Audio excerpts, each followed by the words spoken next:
Students, आज हम आप लोगों को बायोलॉजी के बारे में बताएंगे। बायोलॉजी में हम आपको क्या बता रहे थे, यह आप लोगों को याद होगा कि हम सेल्स के बारे में आपको बता रहे थे। ठीक है, सेल्स के बारे में जब आप बता रहे थे तो उस सेल्स में हमने आपको बताया था कि सेल के 3 बेसिक पार्ट होते हैं। एक होता है सेल मेम्ब्रेन और सेकंड होता है साइटोप्लाज्म और थर्ड होता है न्यूक्लियस। तो जब आप सेल मेम्ब्रेन के बारे में अगर आप जानते हैं तो सेल मेम्ब्रेन के आगे आपको हमने पढ़ाया होगा सेल मेम्ब्रेन के through material inside to outside, outside to inside the cell जाते आते रहते हैं। 2 प्रोसेस से जाते आते हैं, एक होता है एक्टिव ट्रांसपोर्ट मेथड और दूसरा होता है passive transport method. Active transport method में material by utilization of energy जाते हैं और पैसिव ट्रांसपोर्ट में विदाउट यूटिलाइजेशन ऑफ एनर्जी जाते हैं। ठीक, इतना हमने आपको बताया होगा। इसके बाद हम आपको हाइपरटोनिक, हाइपोटोनिक, आइसोटोनिक सॉल्यूशन बताए होंगे। अब इसके बाद आज हम आपको बता दें सिग्निफिकेंस ऑफ, नहीं पहले प्लाज्मोलिसिस बता दें।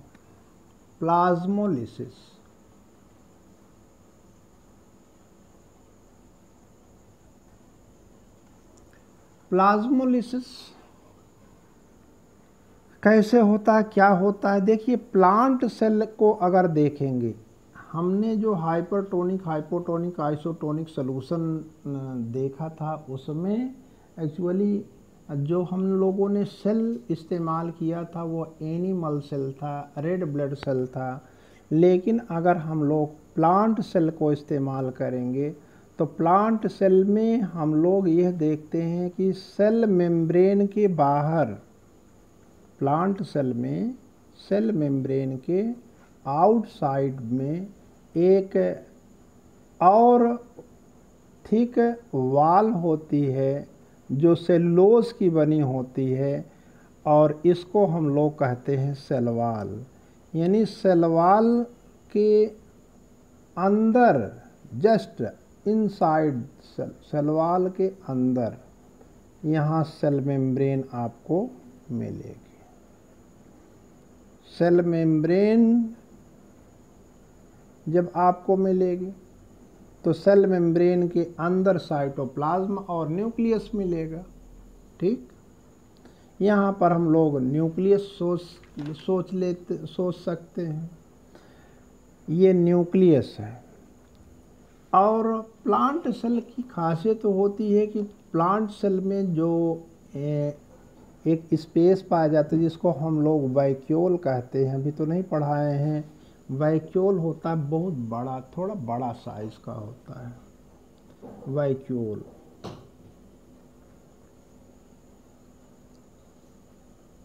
ये वैक्यूल है, ये न्यूक्लियस है, न्यूक्लियस है और यह साइटोप्लाज्म है। यहाँ पर जो प्रेजेंट है ये साइटोप्लाज्म है।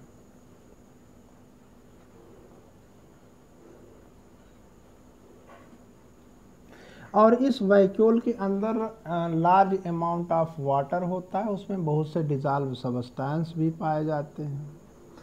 अब ये आउटर साइड में, अब देखिए ये तो अंदर में हो गई ये सेल मेम्ब्रेन या प्लाज्मा मेम्ब्रेन, प्लाज्मा मेम्ब्रेन लिखते हैं।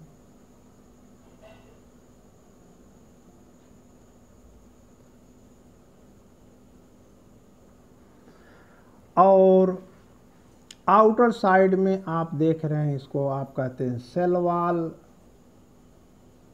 सेल वाल पहला चीज तो ये डेड होता है, सेलुलोज का बना होता है।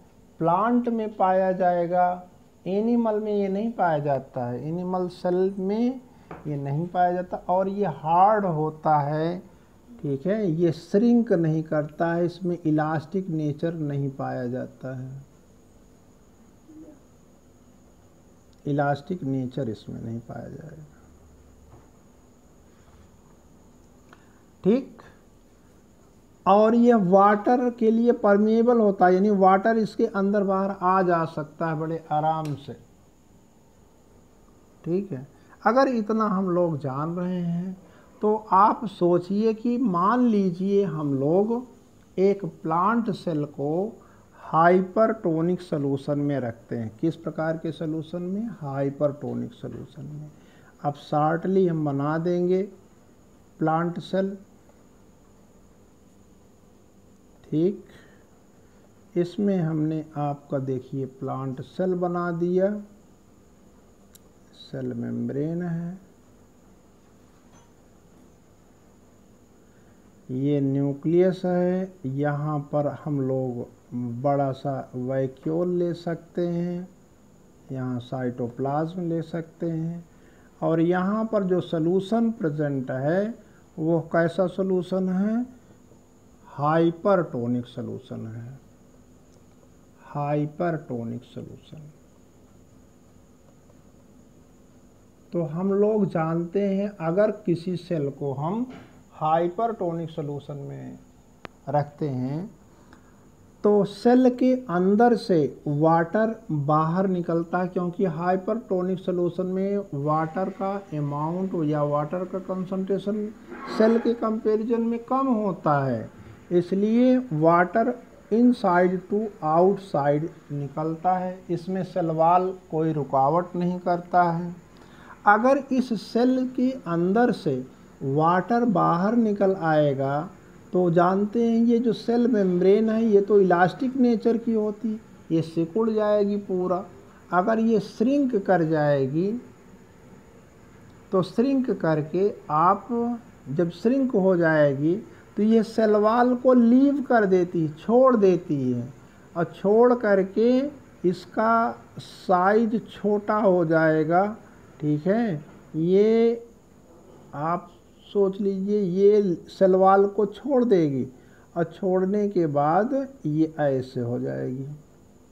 इसमें न्यूक्लियस है, वैक्यूल भी छोटा हो गया, ये सेल वॉल को छोड़ दिया। तो जब हम किसी प्लांट सेल को हाइपरटोनिक सॉल्यूशन में रखें तो प्लांट सेल के अंदर से वाटर बाहर निकला through cell membrane, through plasma membrane, जिसको आप ऑस्मोसिस कहते हैं, और वाटर सेल के अंदर से बाहर निकल रहा है, इसको एक्सऑस्मोसिस कह सकते हैं। तो इस ऑस्मोसिस के कारण जो सेल है वह सेल वॉल को छोड़ करके श्रिंक कर जाती है, और सेल जो श्रिंक कर रही है इसी प्रोसेस को हम लोग प्लाज्मोलिसिस नाम देते हैं। याद रखना, इसको हम लोग प्लाज्मोलिसिस कहते हैं। अब आपको प्लाज्मोलिसिस समझ में आ गया होगा, तो आप इसमें आप लिख सकते हैं when a plant cell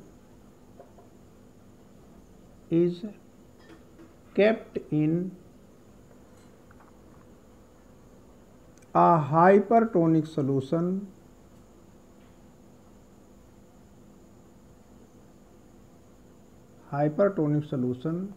then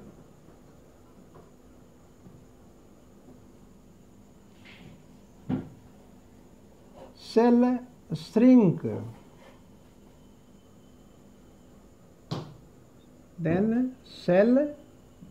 shrink,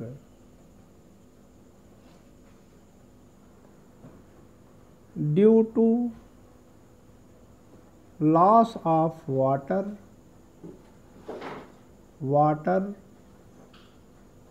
from the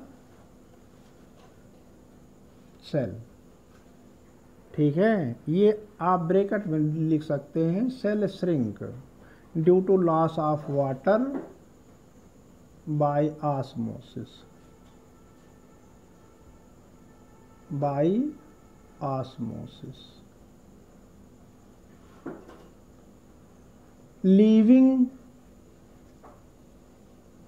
छोड़ देता है, leaving the cell wall, cell wall को छोड़ करके सेल श्रिंक करता है। हाँ, तो इस प्रोसेस को हम कहते हैं plasmolysis. When a plant cell is kept in hypertonic solution then cell shrink due to loss of water by osmosis leaving the cell wall. ठीक, दिस प्रोसेस इज कॉल्ड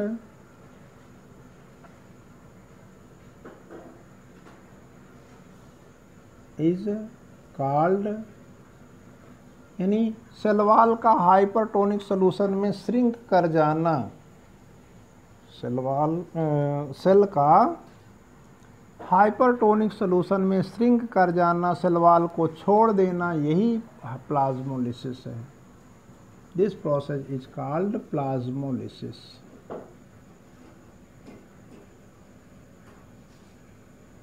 इसको हम लोग प्लाज्मोलिसिस नाम देते हैं।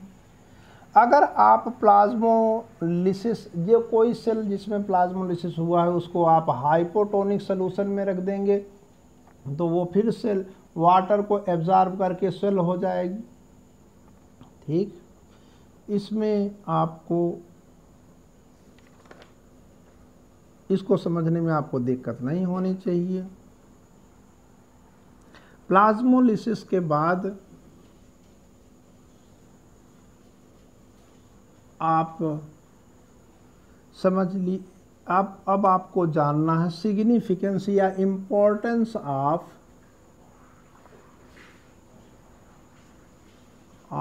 ऑस्मोसिस। ऑस्मोसिस का importance यानी महत्व क्या है।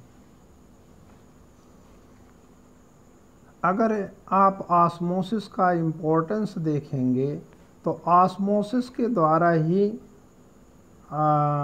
जो रूट और रूट हेयर्स होते हैं वो सॉइल से वाटर और मिनरल को एब्जॉर्ब करते हैं, सॉइल से।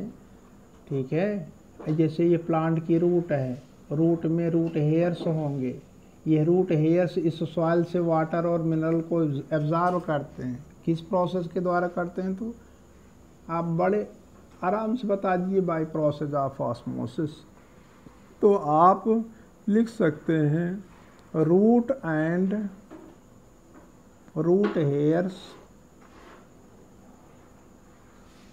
Absorb water from soil by osmosis.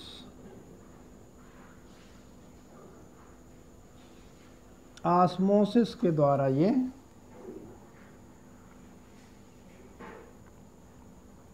Osmosis process के द्वारा वाटर को एब्जॉर्ब करते हैं। अब दूसरा और क्या इम्पोर्टेंस है, अगर वाटर को एक सेल से दूसरे सेल में जाना होता है तो वाटर एक सेल से दूसरे सेल में इसी ऑस्मोसिस मेथड के द्वारा ही जाती है। ठीक है, सेकंड है आपके यहाँ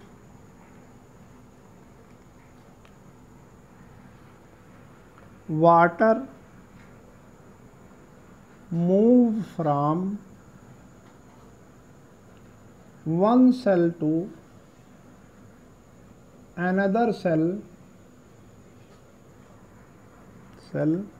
by osmosis। ऑस्मोसिस के द्वारा ही वाटर वन सेल से अनदर सेल में जाती है। ठीक है, और अगला अगर हम लोग इम्पोर्टेंस देखें ऑस्मोसिस जो है सेल में वाटर के अमाउंट को कंट्रोल करता है। नेक्स्ट है 2 तो आपको बता दिए, आप थर्ड देखेंगे। थर्ड है, या इसे नेक्स्ट लिख लीजिए, osmosis control, osmosis control the amount of water osmosis controls the amount of water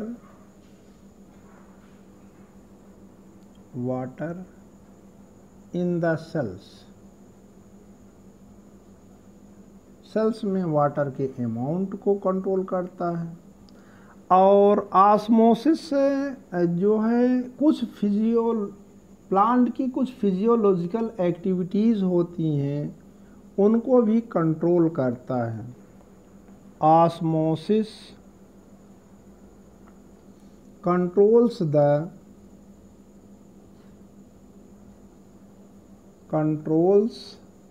the इसके बाद लिख सकते हैं ABC करके, opening and closing of stomata, opening and closing of stomata. और B आप लिख सकते हैं डेहिसेंस का मतलब ब्रेक होना, फूटना, ठीक है, या splitting of fruit due to over irrigation, यही लिख लीजिए, ठीक है। Splitting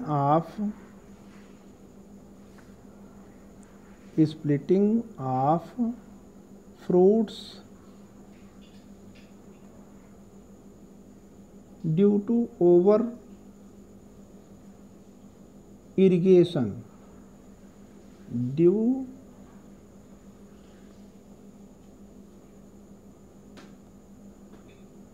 to over irrigation।